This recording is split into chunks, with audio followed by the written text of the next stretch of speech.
Hey everyone, how's it going? Cloud here, and welcome to my guide on the branches of Darkmeyer quest. Now for this quest you need the following requirements. So you must have completed these quests: Legacy of Seergaze and Legends quest.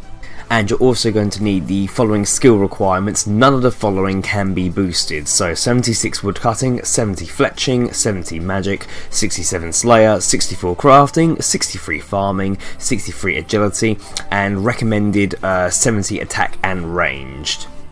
That's it for the requirements. Now onto the items. Now there are no actual required items, however there are some recommended items. So the Gadderhammer is recommended, as well as the Wolfbane Dagger, and also you're going to be fighting Vanstrom at the end of this quest, so you're going to need good combat equipment and food in order to defeat him. So they're the only actual items you're going to need. Anyways, that's it for the requirements and items. Now onto the quest starting point. So we are currently at the Canifis Lodestone, which can be accessed via the Lodestone network, and in order to start this quest we need to go to where we've started many of the vampire quests, in the town of Bergdorot, and speak to the Myaki, who are located under the basement in the pub. So we're going to head that way now. Easiest way is to go through Morytania Swamp, and you can also use the different shortcuts available to you, either by going through the secret tunnel in the Canifis pub or by also taking the boat. But either way, you want to head to that area now.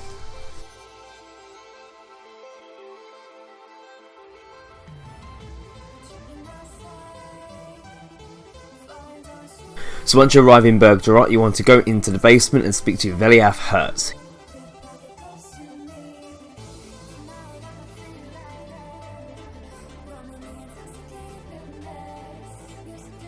He'll tell you that he needs help with Vanstrom and the Firewatch, who are becoming stronger while they grow weaker. They will explain the situation, and then you want to ask what you can do to help, and this will start the quest. Veliath will say he'll feel terrible at asking you, but will explain that Cornelius saw a shadowy figure digging south of the bank a few nights before, and that an entrance to something was unearthed there, and he wants you to go down to that area and explore. So you want to make your way back up to the surface, and then you want to head to the dungeon entrance, which is south of the Bergdorot bank, and then climb down, and you'll find yourself in a tunnel with a rope to the surface, a coffin, a blood drop symbol on the floor, a letter, a decaying tome, and a fountain of blood. You want to pick up the letter, and it's addressed to Safalam from someone called V, who knew his parents and him as a child. You want to also read the decaying tome, which is lying in the corner, which has 2 readable pages about the Icene, and then you want to inspect the coffin, and a small amount of blood will be spilt, dealing 10 life points of damage, and in it is a medallion with an orange symbol similar to that on the floor. So once you have these items, you now want to report back to Veliath.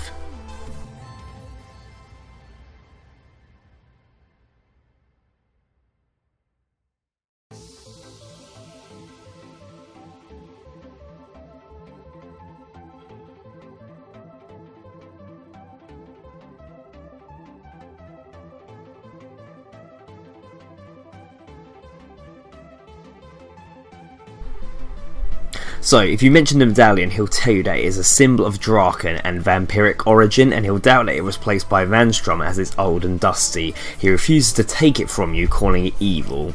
You'll then want to show him the letter, and Veliath will say that it must have been placed there by Vanstrom, as it's too clean to have been there long. So after some dialogue, Veliath will now suggest you take the letter to Safalam. He'll tell you that it's too dangerous to enter Marditch the usual way, and will give you a teletab to take yourself straight to Safalam. So before sending you, he will warn that Safalam's been preoccupied and not himself lately. And if you agree to teletab, you'll then be taken straight to the Marditch Myaki hideout. So once you arrive, you want to speak to Safalam at the north end of the hideout. He'll ask how you got there and say the supply runners haven't been getting through from Bergdorot. Tell him about the medallion, and he'll ask where you got it from. You'll tell him about the cave and what Veliath said about. When you show it to him, he'll say that it feels familiar and ask to take it from you. When he takes it, you'll find his hands glow, and he'll say that he's added a destination to it, the Marditch Myaki hideout, which you can then use to teleport to. Ask him what the vampires have been doing, and he'll explain that the tithes have been increased, and any citizen unable to meet them is taken away to an unknown location, and that rogue Firewatch have been appearing and snatching healthier citizens. Tell Safalan about the letter for him. He'll ask where you got it from and explain the happenings in Bergdorop. He'll take the letter from you and read it. You'll then want to ask him what he thinks, and he'll express disbelief and ask if you're sure it wasn't Vanstrom.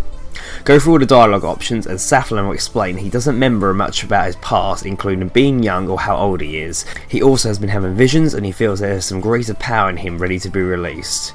Ask what you should do, and Safalan will say that you have to meet the letter's sender. He thinks Vanstrom must know something, and that he is truly after Bergdorop he would have simply attacked. Mention that it might be a trap, and Safalan will agree, and he says that he can't give Vanstrom what he wants, but they must still find out what is going on, and decides to send you in his place. He'll also send Fatida and Mercatus with you, and advise you to look from a window to the north of the clearing before meeting contact. So you want to travel to the meeting spot, which should be highlighted on your minimap, and to do that you want to exit the base, go through the wall to the north and climb up the stairs.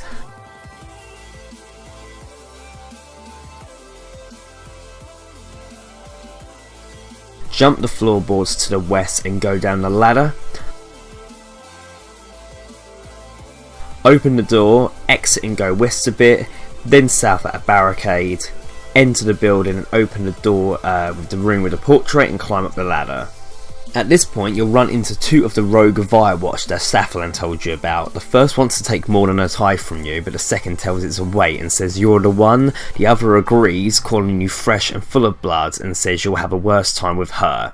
You ask what they're talking about, but they fly off. So now jump over the wall to the building to the west and climb down the ladder. Open the door, exit and close the door, and now go north and west around the next building. Enter it and go east where Fatida will be standing. So speak to Fatida and he will tell you that Mercatus is upstairs and that the wall beside him can be climbed to reach him. So climb up the wall and speak to Mercatus. He'll then explain that the window overlooks the meeting place and can be used to check whether the coast is clear. So click the white sickle logo on the ground to spy, and a cutscene will play showing Fatida and Mercatus in position where the informant comes out of building. It's a crying young girl called Nessie, and you want to go downstairs and speak to Nessie.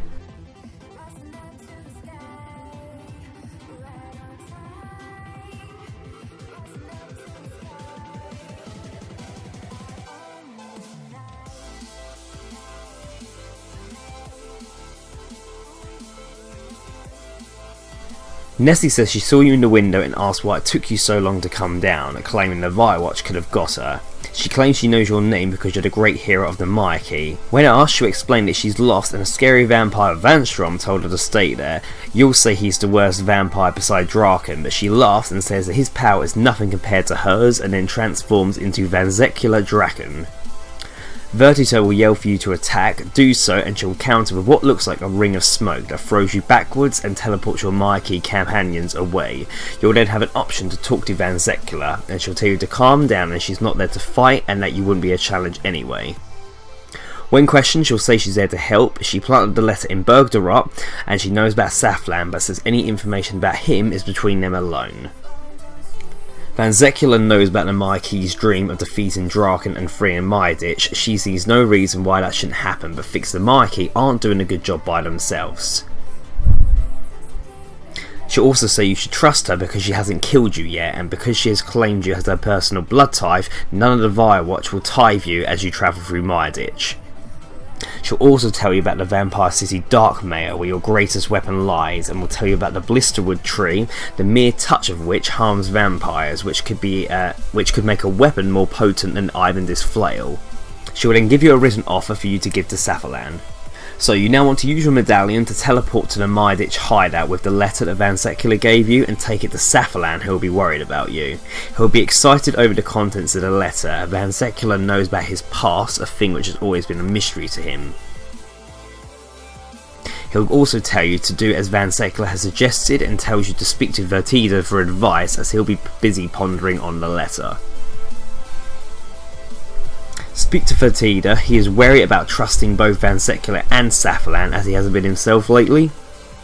He'll suggest taking some smoke bombs from the storeroom and a hatchet to cut the tree, and he also reminds you to look for seeds to grow their own tree.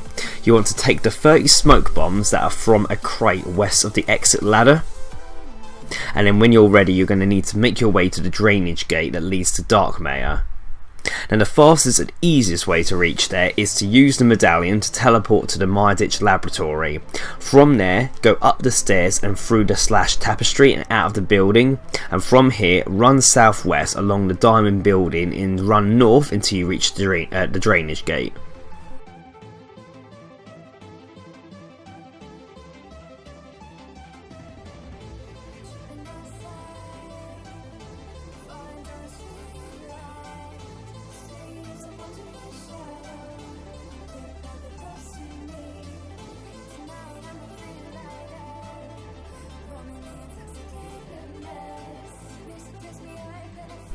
So Vanstrom will meet you on the other side of the drainage gate. She'll tell you that the tree is guarded in the upper tier of Darkmeyer and that Darkmeyer Firewatch are more independent than Morytania ones. She'll advise you to use the smoke bombs to find a disguise to fool the Juvenates, but to avoid the Firewatch she'll be able to smell you. And she'll say to come back to her once you have a disguise, and she'll give you some needle and thread to make your disguise fit. So what you need to do for this part is use your smoke bombs when out of sight of the Juvenates, and to go inside each of the buildings and search the chests to find the clothing. The smoke bombs will only be active for a little while, so what you need to do to sort of travel in between each one is use a smoke bomb while inside one building before heading into another one. Also, it will help to close the door behind you, so that will avoid any vampires sneaking in. If you do get spotted, you'll be teleported back to Vanstrom, and then you'll just need to carry on, but you won't lose any of the clothing you obtained. So there's 4 pieces you need to find all together: the hood, torso, trousers and boots, and they're obviously all scattered in different chests in the different buildings around this level. I think the location is different for each player as well, so it's not necessarily the same one, but if you plan to go in and out of each building and search each chest until you find all 4, that'll be the best strategy. Make sure you don't go near the Firewatch, as they'll be able to smell you. So once you have found all of the 4 items, you want to return to Vanstrom, who will then give you the needle and thread to fix and equip all 4 pieces of the outfit. And when you do this and equip it all, your title will be changed to Viling, and the vampires will be a bit nicer to you. Return to Vanstrom again, and she will cover your human scent with her own and explain how to get to the Blisterwood tree. So to get to the tree, you need to be a respected vampire, and to do this you must raise your status in Darkmeyer. There will be a new bar that appears, and depending on how full it is what the level of your respect is. So to start off with, you'll be able to talk to the named vampires to get tasks from them, and each of these tasks will give you different ratings. When half of the rating bar is full, you'll then be able to enter the upper section, and you'll be able to access the tree when it is 3/4 full. Now, there are several things you can do throughout this next bit in order to increase your status, and obviously you're not necessarily going to do it in the order that I'm going to do it. So what I'll do, I'll just show the footage of me getting my status up, and I'll talk through what you can do in order to increase it. So these are all the tasks you can do on the middle tier. You can start this one first, so you can then keep running around the different levels, as they will be spread throughout. You want to speak to Grigan Caninus, and he will tell you about his blood-veiled younglings that have escaped, and they'll start to appear in places over different periods of time and will sort of teleport around. There are 6 to find altogether, so if you start that task off straight away, you can collect them as you start going around talking to other people. If you speak to Sanguinius Varnish, you can vandalise posters that have been put up by Vilelords and ladies, and then this will get you respect as well.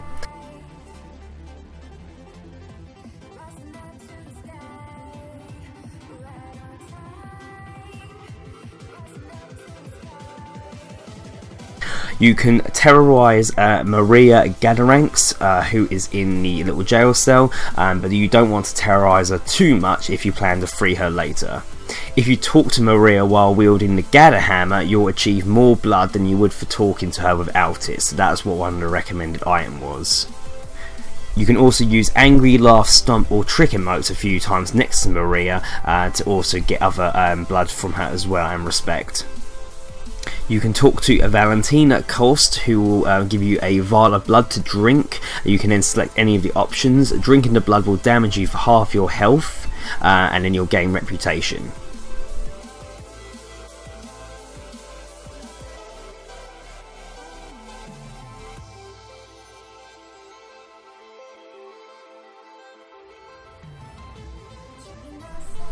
You can also talk to any of the Sentinels about the citizens in Myrditch, Namarki and Bergdorot, which are 3 different conversations, but they won't actually talk to you until your status is 50% full. You can entertain mischievous Varkan by humiliating a blood Tifa. Also following this, if you talk to the Tifa Master, who is found in the buildings to the west, you can choose to let him go and this will get you 13 status points, or you can choose to lie and order his death, which will get you 24 status points.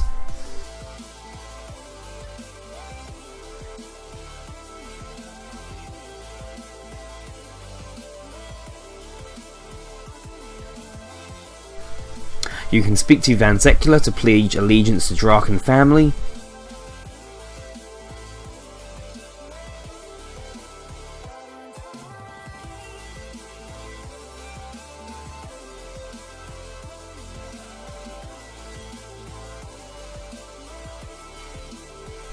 You can kill captured Myrditch citizens for the Firewatch guards. You can also talk to any upper tier Sentinel and discuss your opinion of Vanstrom claws, and you can also talk to a Sentinel and discuss your opinion of Lord Draken. So that's all the different things you can do. And even if you only complete like 3/4 of those like I did, that will be enough to get your status bar high enough in order to enter where the Blisterwood tree is. So like I said, obviously all these different people are scattered around Darkmeyer to talk to, and all the activities are scattered as well. So if you just start navigating around and talking to anyone you can, you'll soon realise what the activity is based on what I was telling you a moment ago, and then just complete it as you can, and eventually you'll get to 3/4 bar full in order to access the Blisterwood tree. If any of you guys bump into any problems while trying to do this bit, leave a comment in the comment section below and I'll help you out as best I can for this part. So once you have enough status, speak to Vanstrom and she'll tell you to enter the Arbitrum. She'll warn you once again to watch out for Rhaenys. Rhaenys will stop you as you run towards the doors, and he'll question you as to whether you think Vanstrom, whom you pledged allegiance to, is more important than he is. He'll demand that you pledge fealty to him as well, and when you do so, the blood mark will cause you pain. Rhaenys dismisses you but warns that he'll be watching. So you want to check the health of the Blisterwood tree, and you're told that the tree needs to be given sequences of energy in the correct order. The first sequence is water, light, then nutrition. So you need to pull the lever on the machine and several glowing circles will fill the first 3 rows of the tray next to the lever, and you must get it so each row contains one of each colour starting from the top. The circles are moved by clicking on the bottom left one of a group of 4, which will rotate them clockwise, and there are 4 set of circles: bottom left, bottom right and top right. Each one has a group of 4, and you need to align the circles so the top row is all water, the middle row is all light, and the third is all nutrition. When you have done this, you then want to pull the lever and check the tree again.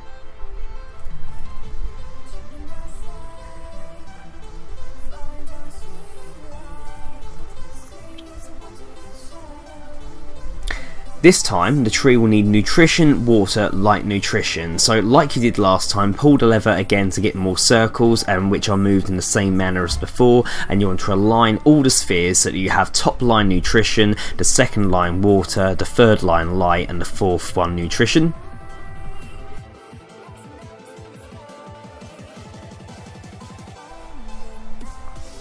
You then want to check the tree a 3rd time, and this time the instructions are more complex. No water can touch another water, or nutrition another nutrition, diagonally, vertically or horizontally.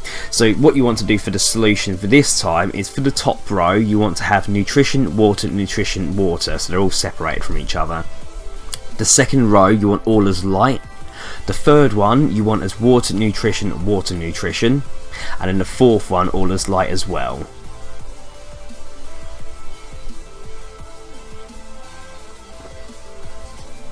And then for the 4th and last infusion of energy, light and water may not touch in any way. Light can touch light, water can touch water, and nutrition can touch anything. So the solution for this one's going to be a little bit complicated to read out, so what I'll do, I'll freeze the image so you know what you're going for.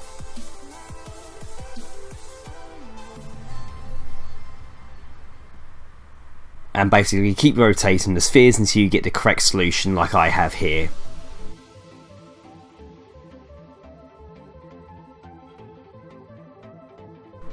So once you've done all this, you can now chop the Blisterwood tree. This will attract the attention of Rhaenys. After you've chopped 3 logs in a row, he'll demand that you come out while changing to his vampire form. Vanstrom will come over in her Vire form, and Rhaenys will tell her that he doesn't think you're really one of them. The screen will fade to black, and Rhaenys' corpse is shown on the floor with Vanstrom standing nearby. You then want to leave the area and speak to Vanstrom, but you can also chop more Blisterwood logs if you wish first to be able to make additional weaponry. She says she'll blame the death of Rhaenys on you, but it had to be done, he would expose you otherwise. She also said that the tree produces no seeds, and Vanstrom knows where the Mikey hideout is, and she demands the medallion off you, which will restore it to its full potential. This will now have added teleport to Darkmeyer and the barrows to it. She will then teleport you away to just outside Darkmeyer to bring you in safely while she explains what happened to the vampires. So go back to the Mikey base. You can use the medallion to teleport to Myrdditch to appear there. Speak to Fertitta to find out that Saffron has been missing shortly after you left for Darkmeyer, and Fertitta will call a meeting to discuss what you've discovered.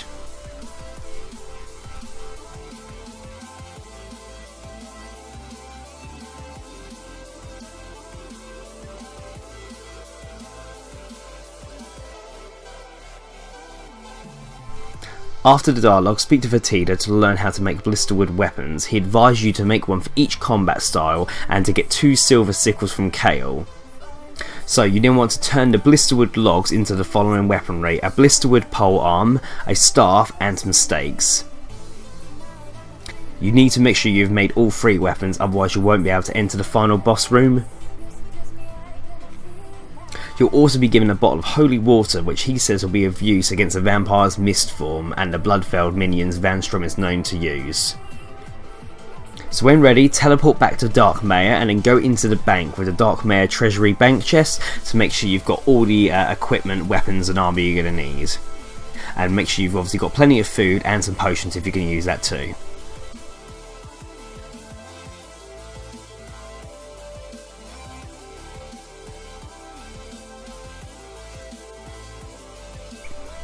Once you enter the house, you'll be attacked by Harold, a level 98 blood-felled pet. Now this fight shouldn't be much trouble for you if you've got decent armour and combat stats. To defeat him, you must throw the holy water given to you by Fertitta over him.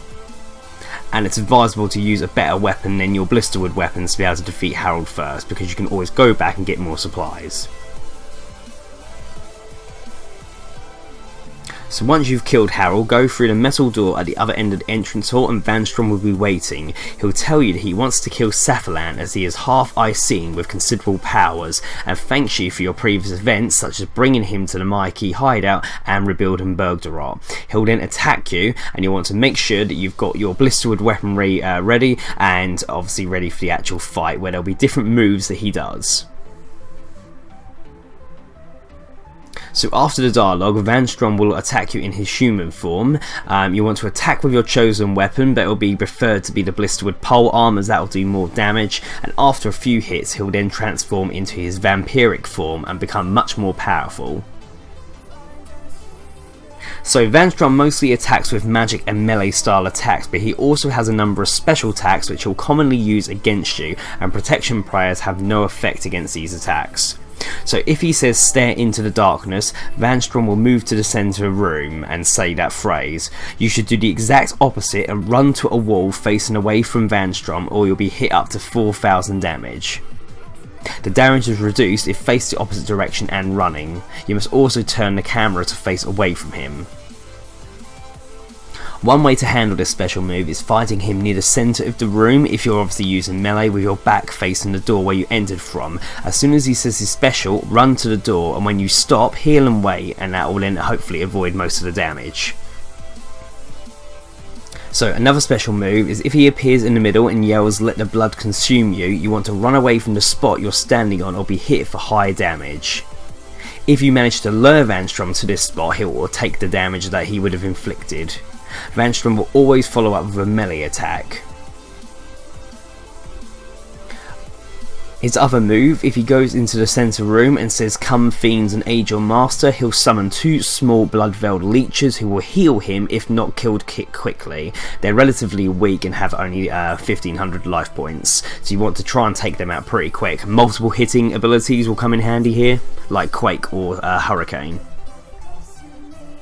Now, there's another move called the Blood Bombardment. At several points during the fight, Vanstrom will launch himself in the air and throw balls under you, similar to the Blood Pool attack that can hit for high damage. He'll throw a bomb approximately once every 2 or 3 seconds and will occasionally freeze you to the spot. So to avoid the damage, you want to run in a circle around the room away from his attacks until Vanstrom lands. Now, when he is flying in the air, he will take high damage from you if you use your Blisterwood range weaponry, so this can be a good opportunity to deal quick damage back to him while you're moving away from Blood Bombardment. His final ability is when Vanstrom is low on health, he'll turn into Vapour, which is similar to the Mist and becomes immune to the attacks. At this point, he will stop running and move at normal speed. You need to lure the Mist to at least a partially tiled area in the centre of the room. You then want to throw the holy water with the left click option, which will form a large pool of water in the middle. So long as Vanstrom is above the water, he'll be damaged. Now, a pool of water only lasts for a few seconds and must be constantly renewed, so you want to keep repeatedly luring him to the middle of the room and then using the water attack until he loses all his life points. Now, upon his death, he'll exclaim, "You have me, but I won't be going down alone." In the middle of the room, he'll fall to his knees and explode, hitting you for near-death damage and amount of life points. Because of this, your character will faint, and luckily Vansecula and Sarius will enter the room. While Sarius protects you, you will take control of Vansecula to kill the Blood-Veiled Guardians. They will attack but never damage her since she is a vampire. You can't attack them directly, only through the attack style menu using the different special attacks. The Shriek attack is the best one, as that hits all of the enemies in the area, so you want to keep using that one every time it recharges. Once the Blood-Veiled are defeated, Vansecula will blow up Vanstrom's desk to destroy his information on the Mire Key, and she'll then say that he must be brought back to the Mire Ditch. Sarius will then take you unconscious to the Mire Key hideout in Mire Ditch, where you'll wake up. You want to go to Fertida and speak to him. He'll congratulate you on defeating Vanstrom and will show a cutscene where Safalan leaves Mire Ditch when he is stopped by several Firewatch. Vansecula will show up and send him away. After the cutscene, Fertida will send you to see Veliath in the basement of the pub in Bergderot, as there is nothing in value in Mire Ditch which you can be rewarded. So you want to teleport to Bergderot with your medallion and go back to the Mire Key hideout and speak to Veliath and explain what happened. Veliath will say that Vanstrom and Rhaenys' deaths have put the Mire Key into greater damage, for the vampires now consider them an actual threat, but will also acknowledge that they are closer to destroying Draken with his 2 strongest vampires gone, and it will come up, "Congratulations, you have completed the Branches of Darkmeyer quest. You're awarded 2 quest points, 20,000 agility experience, 50,000 woodcutting experience, 20,000 farming experience, 40,000 fletching, 20,000 crafting, 25,000 slayer, 35,000 magic, a Tome of XP 3rd edition with 3 50,000 experience chapters that can be used in any skill 60 or higher, access to Darkmeyer, ability to fletch and use Blisterwood weapons, the Darkmeyer disguise, a new title depending on your status bar progress, Draken's Medallion, which will allow you to teleport to various places, ability to receive Firewatch as a Slayer task, and access to the Bloodwood tree, 2 treasure keys and 2 hearts of ice. So there we are, quest complete. So overall, quite a lengthy quest in terms of the different activities you have to complete, but pretty much all the vampire related quests are. However, the rewards are very decent. Obviously the overall XP is pretty good, that's going to bump you up a few levels, and obviously you got the tome with the free lots of 50,000 experience which can be used as well. Access to Darkmeyer is pretty cool, as that now allows you to go into the vampire area, and the Blisterwood weapons now help to deal even more damage to the vampires, and the medallion's pretty good as well, so especially where it has access to barrows, and that if you're one to do lots of barrows runs, that's now going to help because you can now directly teleport to them. One thing I didn't mention is how to recharge your medallion. So the medallion will have 10 charges, and if it's completely out of charges, you want to dip it in the blood pool, which is in the cave where we found the medallion at the beginning of the quest. So when you do this, the symbol will then glow as it recharges, and then you'll have 10 charges again. What I'd recommend is when you get down to your last charge is to use it to teleport to Bergtarot, so you can go straight to the blood pool to recharge it straight away. But yeah, overall this is a pretty decent quest. It's quite a good quest in terms of the storyline and the plot and all that, and the battle's pretty cool at the end as well, where he's got quite a few different special attacks that you need to look out for, and this quest is required for the sequel quest, Lord of Vampyrium, which will bring even more better rewards to you as well. But yeah, overall, I don't think you'll run into any problems following my guide. However, if you do get stuck at all, leave a comment in the comment section below and I'll help you out as best I can. If not, thank you for watching. Please make sure you like, favorite, comment, subscribe, and don't forget to share with your friends. Thanks everyone, bye bye.